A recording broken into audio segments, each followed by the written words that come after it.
praying for calm in chaos. Faith leaders try to ease racial tensions sparking violence in Baltimore. Children need both parents. Arguments for marriage.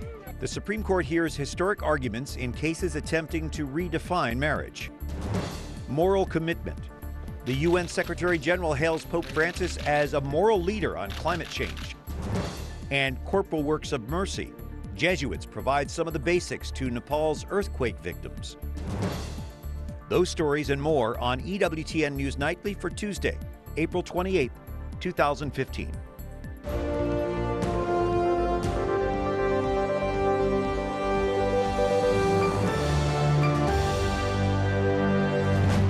Good evening from Washington. Thank you for joining us. I'm Brian Patrick with your news now. Today, the Supreme Court hears arguments over the right of same-sex couples to legally marry. It's being called a landmark case. Catherine Szeltner reports from the Supreme Court tonight.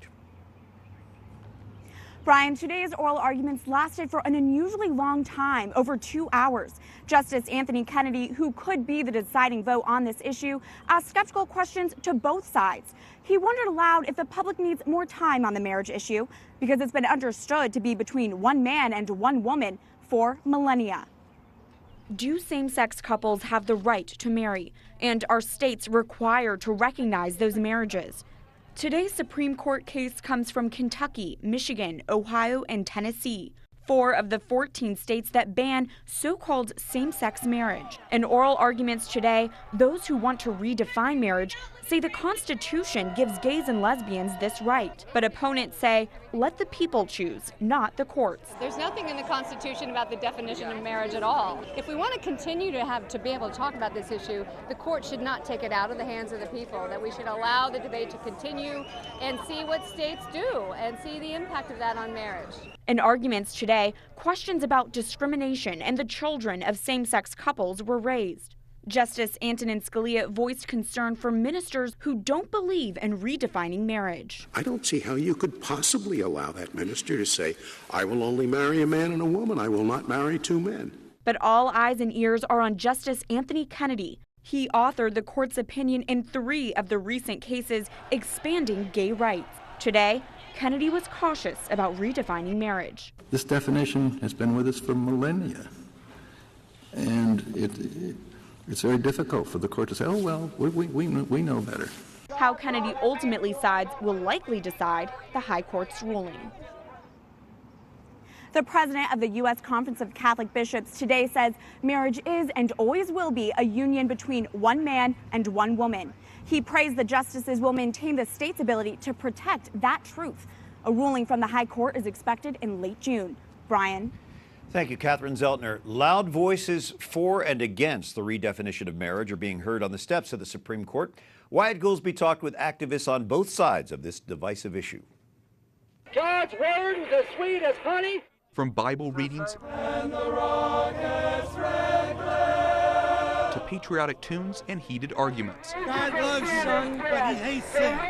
Many ralliers came in groups, the majority in favor of redefining marriage. But we met some supporters of traditional marriage who felt compelled to be there. My faith strengthens me. I just believe that the Lord would want us to stand for him, not going around to say people, you hate people or whatever like that. It's just you have to make a decision who you're going to serve. Others disagree. They have their beliefs, they have a right to have their beliefs, but their beliefs do not define the laws of this land. God doesn't live in the Supreme Court. Laws do. We can tell you we've been out here since early this morning, and not only are people here voicing their opinion, but there are still people 2 hours after the oral arguments began who are still waiting in line just for a chance to get in. We found a group of Jews, Christians, and Muslims praying together. The practice of our religion is under threat. Our youth are under threat. The education that we sacrifice for to transmit to our coming generations what was handed to us from previous generations is under threat. And while the High Court won't issue a ruling until June, there's no doubt the national debate on marriage is far from over. Wyatt Goolsby, EWTN News Nightly. Thanks, Wyatt. Jim Campbell is senior legal counsel for the Alliance Defending Freedom, a law firm advocating for our right to freely live our faith. Jim, as you saw it and heard it, sum up today's oral argument. Well, the court was definitely struggling with the legal issue before it. On the one hand, should it redefine marriage for the entire country? On the other hand, should it leave the people free to affirm marriage as a union of a man and a woman? We remain optimistic that the court will do the right thing, decide consistent with its previous precedent, and affirm the freedom of all Americans to define marriage as a union of man and a woman. Was there anything specifically you heard today or sensed that gives you that optimism? Well, I think some of the things that Justice Kennedy said certainly gives some optimism. Justice Kennedy indicated that we have had this definition of marriage for millennia, and we don't know what might happen if we redefine it. So ultimately, there was some skepticism by the court. In addition, Justice Breyer expressed some skepticism about taking a definition of marriage and having 9 people outside of the ballot box impose their view of marriage on the rest of the nation. Marriage has been between a man and a woman for millennia, as Justice Kennedy said. What happens if this court decides the other way? What are the ramifications of legalizing the marriage of same-sex couples? First and foremost, it takes this important question away from the people. Secondly, another thing that's important is the ramifications on religious liberty, and some of the justices talked about that today. What will be the implications for religious freedom in this country if marriage is redefined? And one of the other concerns is that it will promote more motherless and fatherless homes at a time when we need more homes headed by a married mother and father. The family is really the foundation of our society, so this issue is truly vital to the future of American culture, isn't it? It really is. It's a foundational question for Americans to decide, and that's really the point to the Supreme Court today and the point that some of the advocates were making.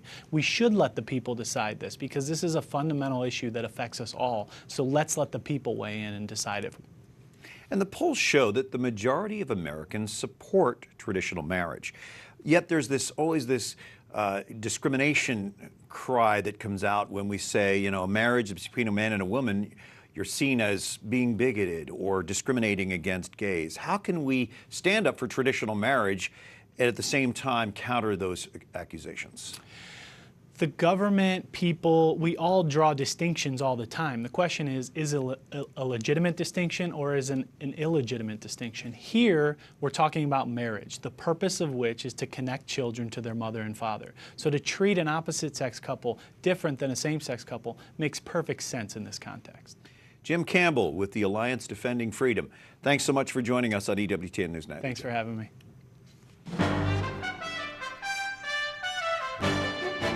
Some of the other stories our EWTN News Nightly team has been covering in today's world. After a night of rampage, looting, and arson, National Guard troops are now deployed in Baltimore. Police in riot gear are on alert for more violence.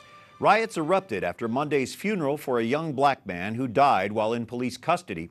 Jason Calvi reports tonight from a city trying to pick up the pieces. Brian, it's the first time the National Guard has been called into this city since 1968. That followed the assassination of Dr. Martin Luther King Jr. This time, 5,000 guardsmen are ready to patrol these streets and to protect this city to make sure what happened last night isn't repeated tonight. The riots broke out in West Baltimore yesterday evening, spreading to East Baltimore and neighborhoods close to downtown. If we don't get justice, we're not going to calm down, period. The violence erupted after Freddie Gray's funeral. Gray was arrested April 12th after running away at the sight of police, according to authorities. He died of a spinal cord injury a week later under mysterious circumstances. The family was very clear that this was a day of sacred closure in the funeral. So for us to come out of the burial and walk into this is absolutely inexcusable. The mayor's office says police arrested nearly 200 people in the riots. 144 vehicles were set ablaze and 15 buildings torched. We're going to get through this. This was a very dark day for our city, but it will not define us. At least 15 officers were hurt last night. The police commissioner says gangs planned attacks. They said at the conclusion of Mr. Gray's funeral day, each group was intended to kill and take out a police officer. Baltimore's Archbishop William Lori is calling for calm. There is no ability to act constructively as long as violence is tearing apart our city, as long as innocent people are being hurt, and as long as people are engaging in activities that demean their own dignity and the dignity of others. The windows on this Italian cafe smashed last night. Now it's boarded up as businesses across the city are taking similar precautions. We found this brick right outside the doors here. Tonight and all week long, there'll be a curfew from 10 p.m. to 5 in the morning. Brian? All right, thank you. Jason Calvi in Baltimore. And here in Washington, the violence in nearby Baltimore has the attention of the president and the new attorney general. Chief White House correspondent Susanne LaFrankie is here with more on that. Well, thank you, Brian. President Obama spoke out today about the rioting in Baltimore. He said there have been too many troubling police interactions with minorities across the nation. And he also said there is no excuse for the violence. The president called it a slow-rolling crisis, but admitted improving race relations is complex. There are police departments that have to do some soul searching. I think there's some communities that have to do some soul searching. But I think we as a country have to do some soul searching. The latest unrest in Baltimore fuels the national debate over police use of force, especially when black suspects are involved. But the president was also quick to condemn the senseless looting and violence. They're not protesting. They're not making a statement. They're stealing. I, Loretta Elizabeth Lynch, Do solemnly swear. do solemnly swear. On her first day as Attorney General, Loretta Lynch announced she will be sending Justice Department officials to Baltimore. Former Attorney General Eric Holder had been investigating several federal civil rights cases involving law enforcement and minority suspects. He recently instituted a program to improve police and community relations in several cities. This video of a mother reprimanding her son for taking part in the Baltimore riots went viral. Civil rights activist Alveda King called the mother courageous. She cared enough about her son to go deliver her son from destruction. And that's something we are going to have to do. Church leaders, politicians, preachers like me, we're going to have to say to these kids, no, don't do this. The Justice Department's top civil rights lawyer will be leading the investigation into Freddie Gray's death. The agency will be focusing on whether his civil rights were violated. Brian? Susanne LaFrankie, thank you. The UN chief praises Pope Francis for framing climate change as an urgent moral issue. UN Secretary General Ban Ki-moon opened a Vatican conference on the environment today. It is a key opponent of the Holy See's rollout of the Pope's encyclical on the environment expected in June. Conservatives in the U.S. accuse Francis of adopting a radical green agenda a religious leader has no business doing. The UN chief doesn't think religious leaders should be scientists, but he says they can play an important role. What is important is their moral commitment for political leaders, their political will.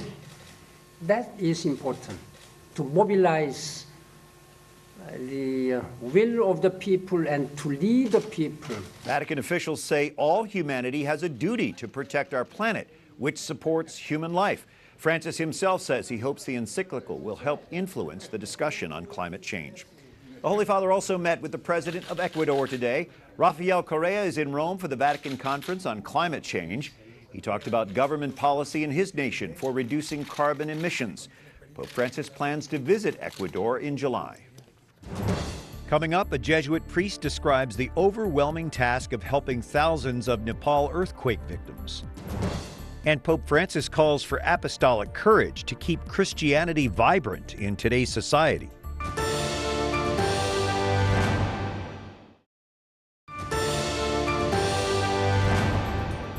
Every Christian community must be a welcoming home for those searching for God, for those searching for a brother or sister to listen to them. From the Pope's Twitter feed today, thanks for joining us on this Tuesday evening. I'm Brian Patrick.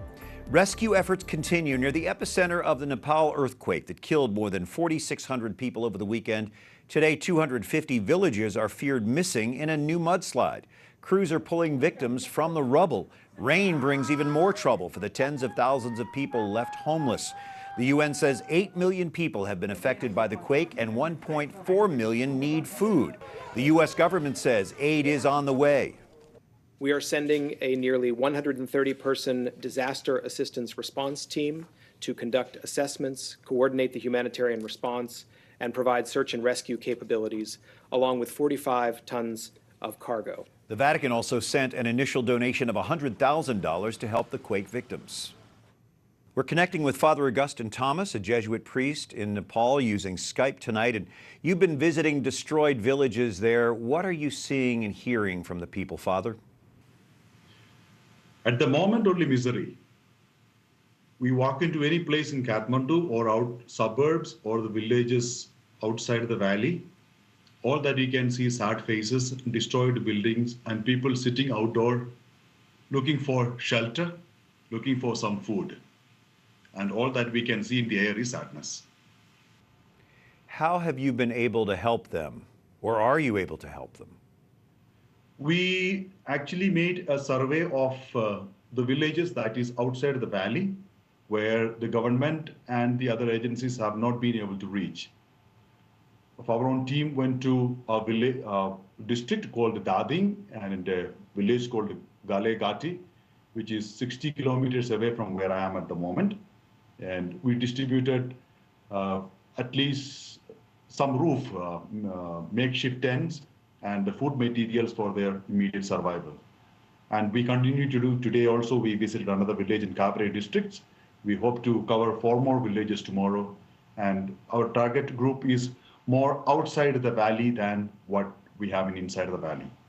Address fear. I'm sure that fear is just such a dark cloud over their head, not knowing what happens next.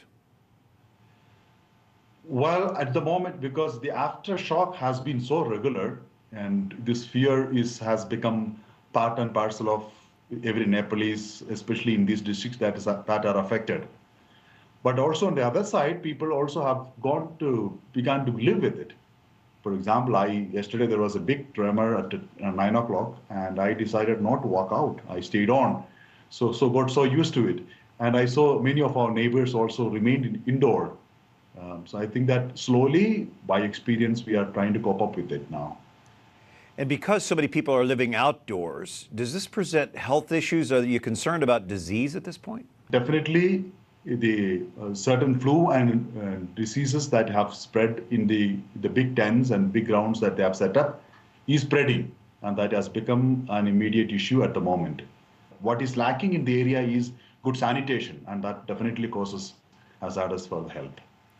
Well, we appreciate you bringing us up to date, and we are praying for you and all those who are trying to help in this very, very difficult situation. Father Augustine Thomas, Jesuit priest from Nepal, thank you for joining us, Father. Thank you very much. Thank you. In other news back here in the States, a man who nearly died in the 2013 Colorado movie theater shooting testified against accused shooter James Holmes today. His wife also testified, saying she had to decide whether to flee and save their unborn child or stay with her husband. 12 people died and 70 were injured in the shooting. Holmes has pleaded not guilty by reason of insanity. Meanwhile, the defense calls a former boxing coach of convicted Boston Marathon bomber Zohar Tsarnaev. The coach says Tsarnaev was like a puppy following his brother, who the defense portrays as the plot's mastermind. This is the sentencing phase of Tsarnaev's trial. He's facing possible execution or life in prison. In this morning's homily, Pope Francis says humble prayer is the key to discernment. Senza preghiera non c'è posto. The Pope says without prayer there is no room for the Holy Spirit. Reflecting on today's first reading from Acts of the Apostles, he continued, Lord, give us the Spirit. He says we need apostolic courage so the Christian life does not become a museum of memories. He added, do not be afraid of the God of surprises. Up next, people place bets on the name of the new royal baby expected any day now.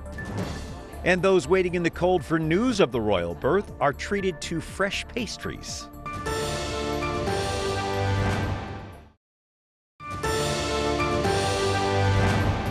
On this 28th of April, we celebrate St. Gianna Beretta Molla, who died April 28, 1962, after refusing to abort her baby to save her own life.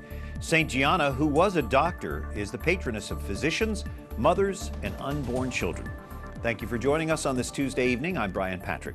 Japan's Prime Minister gets a White House welcome, complete with military pomp and ceremony. Prime Minister Shinzo Abe's visit aims to highlight the reconciliation between these two nations that were once at war. The two leaders are working toward a 12-nation Trans-Pacific Partnership Agreement. It would further open vast Asian and Pacific Rim markets to U.S. exports. This visit comes on the 70th anniversary of the end of World War II, still a raw memory for some veterans. I'll never forgive them. But it's a new government, and it's a second generation, and we got to be friends, but I don't have to really like them. President Obama is facing stiff resistance to this trade deal, even from his fellow Democrats. Remaining sticking points are U.S. tariffs on Japanese pickup trucks, as well as barriers in Japan on certain U.S. agricultural products. Want to bet? The Duke and Duchess of Cambridge are expecting their second child any day now, and people, plenty of people, are placing bets on the baby's name. Meet Rory Scott of Paddy Power Bookmakers, a company specializing in online betting on sports, politics, and now the name of Prince William and Kate's second baby, due any day now. Alice has been the big mover over the last couple of weeks. Was a massive 33-1, heavily backed into 6-4. By far the most backed girls' name. Elizabeth, Charlotte, Victoria, they've been the staple favourites for the girls over the last, 2-3 months, really. On the boys' side, James, Arthur, Henry, Philip, they're looking good value to me. 16-1, 25-1, into 33s. Remember, this is a 2-horse race. The baby is due to be delivered here at St. Mary's Hospital in London, where Kate gave birth to her first child, Prince George, nearly 2 years ago.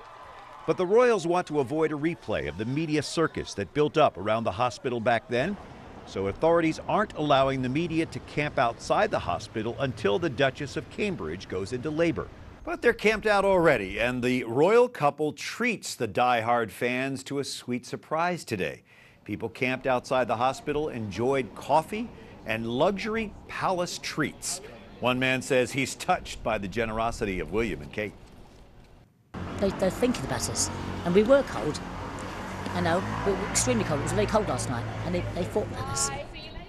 If the baby is born tomorrow, he or she will be a 4th wedding anniversary gift to the royal couple, and of course they will share that date, the baby's birthday and the couple's anniversary. Until tomorrow, for the EWTN News Nightly team, I'm Brian Patrick. Tonight, we leave you with scenes from Nepal, where earthquake survivors are finding strength in one another. Let's keep them in prayer tonight. Good night, and God bless you.